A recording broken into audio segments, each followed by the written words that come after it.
Sziasztok! Ahogy arra számítani lehetett, az orosz közösségi médiában felbukkantak az első fotók a sérült Moszkva cirkálóról.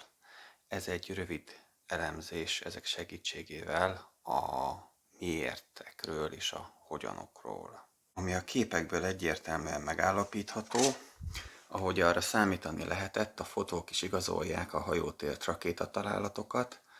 A két ukrán Neptun valóban becsapódott a cirkálóba, és ez okozta a nagy kiterjedésű tüzet, a hajó kiégését, a hajón tárolt bizonyos típusú lőszer részleges felrobbanását is, végül magát a hajó elsüllyedését. Beszédes az is, hogy a Moszkva végzetes megsérülése után az oroszok csapást mértek a Neptun gyártó Kijev melletti üzemre. Az egyik becsapódás a hajótörzs középrészén látható a bal oldalon, míg a másik a TAT közelében, a helikopterhangár alatt.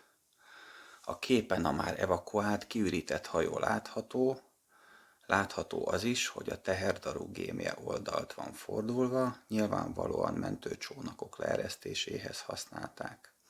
Az elől lévő nagy hajó elleni P-1000 vulkán rakéták indító konténerei sértetlenek, azok tehát nem robbantak fel, azonban a lőszerrobbanást az oroszok is elismertek, azok a hajótörzsben tárolt reaktív mélységi bombák lehettek, illetve a 30 mm-es légvédelmi gépágyúk lőszere.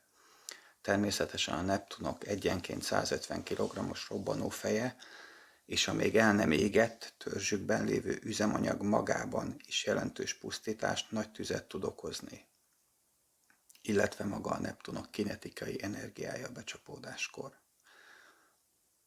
Látható a füstön túl az ablakok szellőző nyílások melletti intenzív kormolódáson, hogy a hajó egész belső terére kiterjedő hatalmas tűz tombolt benne, mert nyilvánvalóan nagyon súlyos károkat okozott, és a hajó jó része szinte teljesen kiégett.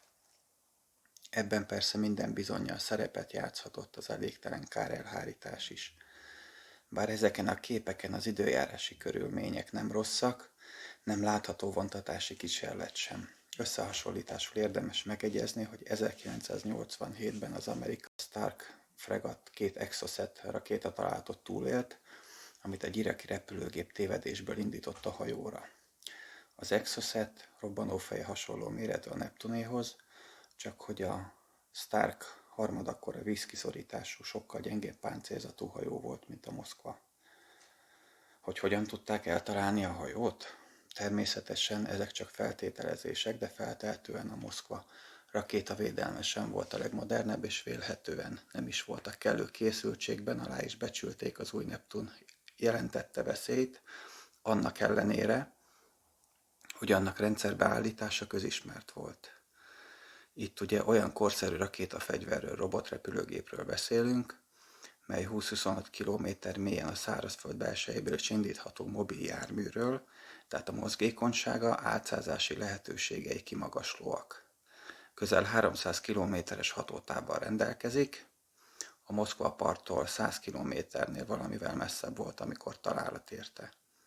Nem szükséges a célt lokátorral folyamatosan besugározni számára, programozva egy bizonyos célzónába indítható, ahol maga végzi a cél felderítését a saját lokátorával, majd az egyébként is alacsonyan 10-15 méter magasan repülő fegyver a megközelítés utolsó fázisában 2-3 méteres tengerszint feletti magasságra süllyed, így a hangsebesség közelébe repülő fegyver észlelése, zavarása, leküzdése még nehezebb. Itt persze nem csak az oroszokat kell kritikával illetni, ez a probléma nemzetközileg is megfigyelhető. 2006-ban az izraeli haderőnek a Hezbollah ellen vívott háborújában a libanoni partok mellett az izraeli flotta zászlós hajóját, az INS Hanit korvettet érte rakétatalálat, és súlyosan megsérült a hajó. Ez a 90-es években az Egyesült Államokban épült hadihajókorának legfejlettebb rakéta elhárító rendszerével rendelkezett, de a veszélyt ők is alábecsülve standby üzemmódban állították a rakéta elhárító rendszerüket a találatkor. Bár a keleti donbasszi szárazföldi harcokat a Moszkva elsüllyedése érdemben nem befolyásolja, Oroszország számára a Fekete-tengeri flottájuk zászlóshajójának elvesztése hatalmas presztízsveszteség, míg ukrán oldalon nagy pozitív morális lökést jelent. Ahogy ezt a környékét tekintjük, akkor viszont katonai szempontból is nagyon fontos a hajó elsüllyedése, mert ezek után biztos, hogy az orosz hadihajók távol tartják magukat a térségtől, és nem kockáztatnak meg itt egy esetleges partaszállási műveletet sem, amelyről vélhetően már korábban is lemondtak, ha terben is volt. Végezetül beteszek ide még egy szevasztopoli videót a megmentett legénység egy részéről.